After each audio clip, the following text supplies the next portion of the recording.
Hey guys, it's Autumn Guard. For those of you that are familiar with my content, you know that I sing, make music production related videos, and I also stream on Twitch. And the boom arm that I was using to hold my mic up for these activities finally broke.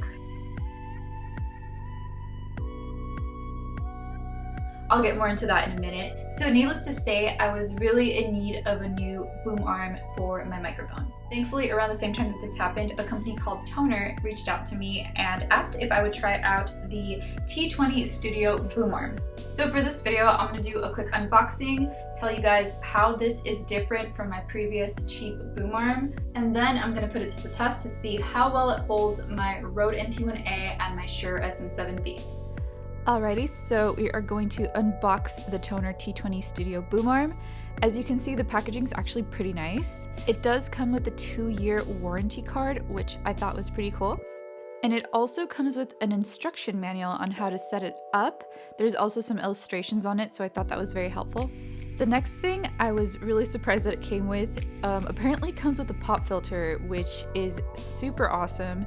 And not just one, but like 2 different kinds of pop filters, which is great. And then we have the base of the boom arm, and I'm really excited to see how well this holds up. And then we have a microphone holder, which I thought was pretty cool. If I ever need it, I have it. And then we have some Velcro wraps for cable management. And then we have this extra little screw. Don't lose it, it's for your microphone. I'm gonna show you how to use it in a sec.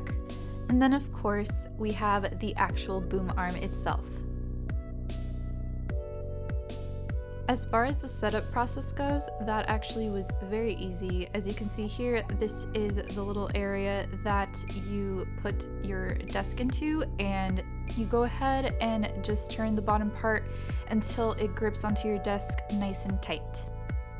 Once that's done, you go ahead and slip the boom arm in, and that's a very easy process too. One thing I noticed right off the bat is how much thicker this base is compared to the last one that I had.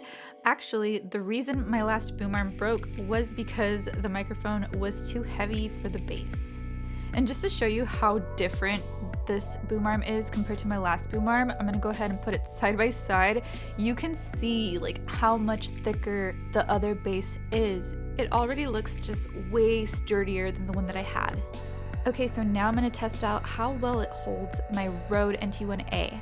And the microphone itself is not heavy, but the shock mount, that's what makes it pretty heavy. Okay, so I got this on there nice and secure, and honestly, my first impression of this is really awesome. I really like how versatile and easy to move around it is. I really like how if I raise this up, it actually stays up. That wasn't the case with my last boom arm. I found it really easy to adjust, and just overall, it felt good. Like, it didn't feel cheap, so that was really, really nice. Overall, awesome job holding up the Rode NT1A. Next up, we're gonna see how well it holds the Shure SM7B. Oh, and remember that little screw that I told you not to lose? Well, this is why you need it. You're gonna need it to connect some of your microphones on there. Alright, so now we have it all set up, and honestly, I already really love it. There's no way I was able to put my Shure SM7B on the last boom arm that I had. I remember looking into a boom arm a while ago that would hold like a heavier mic, but they were pretty expensive. The Tonor T20 boom arm is not only way more affordable, but it's also going to do a really great job at holding your heavier mics. So as you guys can see, the Tonor T20 boom arm held up both of my microphones very well. With my previous boom arm, I was not able to move my microphone around like at all like that. And the fact that I can move it around so easily with this one is absolutely amazing. So if you've got a heavier microphone like a Rode NT1A or Blue Yeti or a Shure SM7B, I would highly recommend this boom arm because it is honestly so freaking sturdy. It's not gonna chip your desk. The Tonor T20 does its job. It's affordable, it works. I really love this product. I know you guys will too. Alright guys, that's it for this video. I hope this was helpful for helping you guys look for a good boom arm. And if you're interested in music production related content, definitely subscribe, and I will see you guys on the next one.